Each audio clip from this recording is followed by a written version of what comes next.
welcome to the Deep Dive. Today we're tackling one of the biggest questions out there.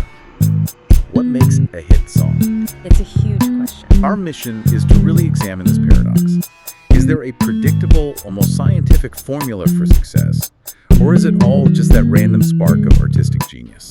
And that's a real knot to untangle, because success in music gets judged in two, completely different ways. Okay. You've got the subjective side, critical reviews, how a song makes you feel, and then you've got the cold, hard data. The chart performance, sales, streams. Exactly. So to get to an answer, we really need to unpack both the science of sound and the pure craft of writing a song. So for this deep dive, we've pulled sources that look at these massive experiments, attempts to predict hits using just acoustic data. And we're going to reveal some really striking trends about, the emotional mood of music over the last few decades. We'll also get into the blueprints, the actual structures composers use from the classical era all the way up to, the really meticulous methods of artists like Michael Jackson and Prince. And here's the key idea we're going to build towards. The modern market seems to punish songs that are either too similar to everything else or, on the flip side, too different. That real sustained popularity seems to live in this tiny, precarious sweet spot right in the middle. Yeah, it's a tightrope. So let's jump right into the data. For decades, the music industry has been chasing this holy grail, right? This idea of hit song science. Absolutely. If you could just find the perfect ratio of, drum beat to bass line, couldn't you just manufacture a hit? That was exactly the premise behind a major experiment back in 2008 by Pichette and Roy. They tried to validate that idea on just a massive scale. Okay, so what did they do? They took a database of 32,000 songs and fed it just a ton of information. We're talking over 600 descriptive labels for each song, all entered by hand, plus every acoustic feature they could possibly extract from the audio. And we're not talking about simple labels like fast or sad, are we? Oh, no. This was deep. We're talking about the micro-level grammar of the music. For instance, they measured the proportion of perfect cadences in a song. Okay, hang on. Let's break that down. For anyone listening who isn't a music theory nerd, what's a perfect cadence? Think of it like a definitive musical full stop. It's a specific sequence of chords that gives you the strongest possible feeling of finality, of resolution. I see. They were also measuring things like the ratio of percussive sounds to harmonic sounds, so how much is rhythm versus melody. They really tried to quantify the soul of the song. So they threw the entire statistical kitchen sink at these 32,000 songs to prove that you could predict chart success from this grammar.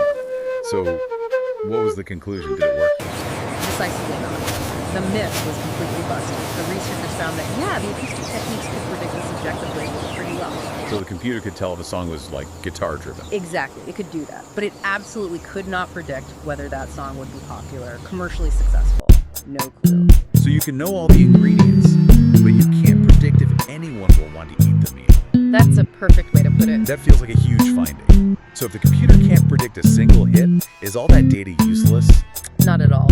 Because while trying to predict one song fails, if you zoom out and look at the macro trends, the big picture, the results become incredibly revealing about our culture. How so?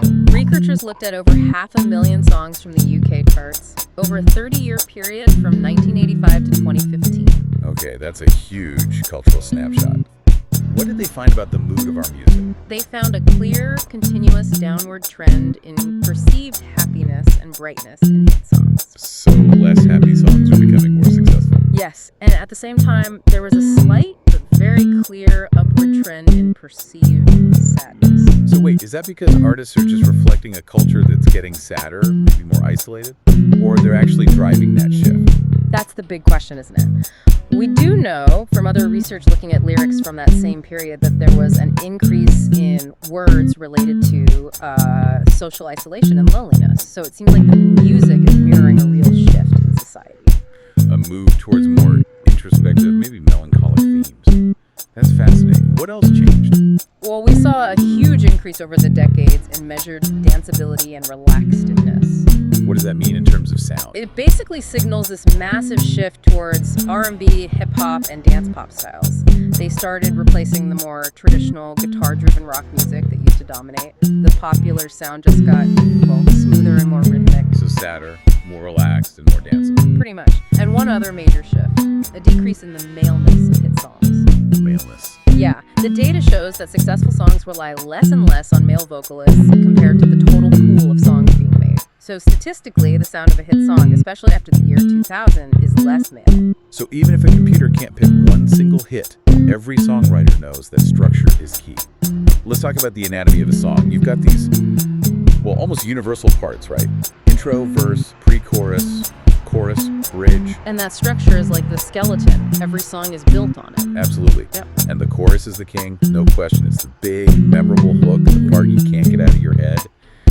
And if the chorus is king, then I guess the verses are what carry it. They move the story along. They give the context that makes that chorus hit so hard. And you can't forget that little piece of engineering, the pre-chorus or the lift. It serves a very specific psychological role. The get ready for it moment. Exactly. It's designed to build tension. Maybe the rhythm gets faster, the volume swells. It makes the payoff of the chorus feel so much more satisfying. And songwriters use these standard blueprints, like verse, chorus, bridge, chorus. That predictability is comforting, right? But it's all rooted in centuries of music theory. That's the key. Music theory isn't a set of rules to restrict you. It's the grammar of the language. If you know your scales and chords, you have the toolkit. You don't have to reinvent the wheel every time. Can you give us a quick example of that grammar? Sure. So say you're writing a song in the key of C major. You might just intuitively like the sound of playing a D chord right before a G chord. Good. Well, music theory explains why that works so well. It's called a secondary dominant.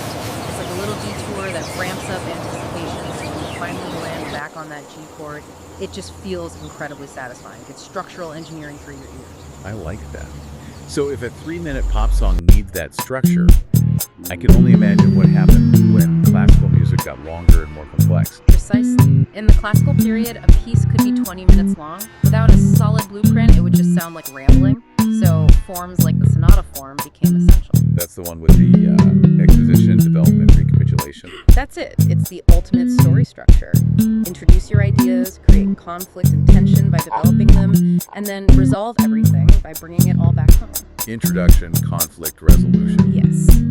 And you also see things like rondo form, which is maybe a bit simpler. It's a pattern like A-B-A-C-A. A is your main theme, your refrain, and B and C are these little contrasting episodes. It keeps a long piece, like a Mozart piano concerto, feeling clean and familiar because you always come back to that main melody. And these systems got so formal that some composers, like Joseph Schillinger, actually developed mathematical, almost algorithmic systems for composing. They did, and that whole idea that music is fundamentally a mechanical process is having a huge resurgence today with AI music generation. It just goes to show whether it's Mozart or an AI, structure is everything. Okay, so a structure shapes the song, the market decides if it's a success. And the very definition of a hit has just been turned on its head by Billboard, right? Oh, completely. The way the Hot 100 is calculated has gone through these massive shifts. What did the old system look like? The old system was mostly based on an inverse point count. Basically, the longer your song stayed on the chart, the more points you lost each week. So the system was designed to push songs off the chart. In a way, yeah. It encouraged turnover, it made space for new artists. The longer you were a hit, the harder it became to stay a hit. And today? Today, it's all about cumulative totals. It's digital sales, airplay, streams, even YouTube views, all added together. It's about pure volume and engagement, which is why you see these songs making insane jumps up the chart, 80 or 90 spots in a week. It's just a totally different game. And to even understand it, researchers have had to get creative. I read they started using epidemic models. Yeah, the SR model, susceptible, infected, recovered. It sounds a bit grim, but it's a brilliant way to track how popularity spreads. It helps you see the difference between a real hit and just a flash in the pan. So what does that model tell us about a viral song versus a true hit song? A viral song acts like the flu.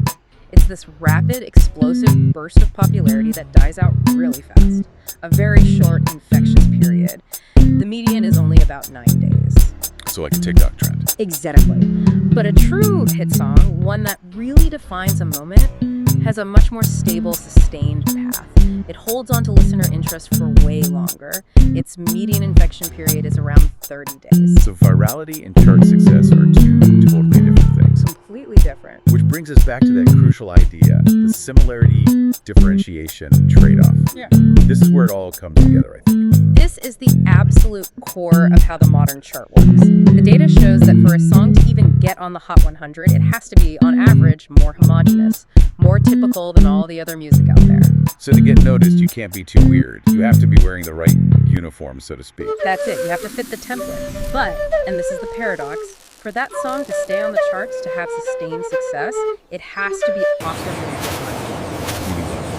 If your song sounds too much like its peers, if it's just another part of the uniform, its performance suffers. It drops off quickly. So don't be a carbon copy. Be the familiar uniform, but with one standout accessory. That's a perfect analogy. Songs that are too similar or too radically different just don't make it. The winner is the one that's familiar enough for the masses, but just unique enough to stand out in the playlist. You see the power of that with artists who have just mastered this game. I mean, Taylor Swift had all 10 tracks from Midnights in the top 10 at the same time. An unbelievable feat. And then she did it again with 14 tracks from the Tortured Poets department. Her ability to dominate that cumulative count is just staggering. And Drake holds the all-time record, right? For most entries, yes. 361 songs on the Hot 100. He was also the first artist ever to debut at numbers 1, 2, and 3 simultaneously. That just doesn't happen unless you're constantly hitting that sweet spot of differentiation and volume. Just to look back, the Beatles still have the most #1 hits with 20. And Elvis Presley had 109 entries, which is huge. Though Mariah Carey has that incredible record for most consecutive years with a #1 song. 11 years straight. So if the science is limited and the structure is just a skeleton, then what turns a song into a real legacy has to be the human element, right? The rigor of the artist. I think so. But history loves to romanticize this idea of the effortless genius. You mean like Mozart? Supposedly just wrote entire symphonies in his head flawlessly and then just transcribed them? Exactly! That myth is so powerful. But scholars now know his process was way messier, much more complicated than that, even with his incredible musical memory. Beethoven, too. He claimed he only wrote things down when they were fully formed.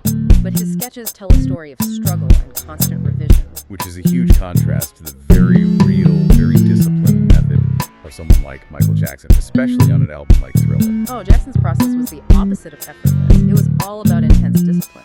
He was famous for demanding dozens, sometimes hundreds of takes for a single vocal line until it had the exact emotion he wanted. And his engineer, Bruce Swedian, was just as meticulous on the technical side, trying to create that signature hall of sound. Swedian was obsessed with precision, vocal proximity to the mic, using natural spaces, managing the sound in 3 dimensions. And Jackson's vocal coach, Seth Riggs, worked to give him what they called vocal homogeneity across his entire range. What does that mean, vocal homogeneity? It means that whether Jackson was singing a low whisper or a high-powered belt, his voice had the same seamless, integrated, powerful tone, no weak spots. The sound was consistent and rich no matter what he was doing. It's an engineering marvel, really. Then you have an artist like Prince, who is driven more by raw instinct than that kind of academic rigor. Prince just synthesized dozens of genres on his own terms. His process was this constant creative outpouring. It allowed him to bridge gender and racial divides. He even released music as a feminine alter ego, Camille. Right. And that instinct created sounds that would influence hits decades later. I mean, you can draw a direct line from the Prince pen song Jungle Love to a global hit like You Uptown Funk. And we have to talk about the foundation of all this. Someone like Elvis Presley, this giant of the 20th century, who helped create rock and roll by blending R&B and country. Absolutely. But his story also highlights how the market mechanics can get ahead of the art. What do you mean? Well, Elvis popularized the songs, but that history is tied to the exploitation of the black artist. For instance, Arthur Coon's wrote That's All Right, which was Elvis's first single.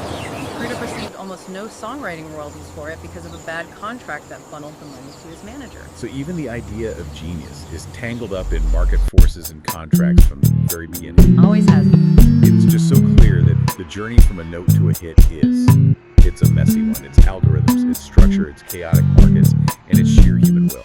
We've seen that the science can't predict a hit. We know structure is just the foundation. And market success depends on that tricky balancing act of being different but not too different. But in the end, yeah, what elevates a song to a true legacy is that unique artistic vision and just intense, uncompromising human work. Which leaves us with a final thought for you to take away. We know that AI-generated music is already hitting the charts. A track called Verknall did it in Germany. Yeah. So if we know a song's long-term success depends on being optimally differentiated from what's around it, and current AI systems are basically built to just replicate and recombine existing human patterns, will AI music ever truly innovate? Or is it doomed to hit a creative ceiling, always fated to sound just a little too similar to ever stand up against real human invention?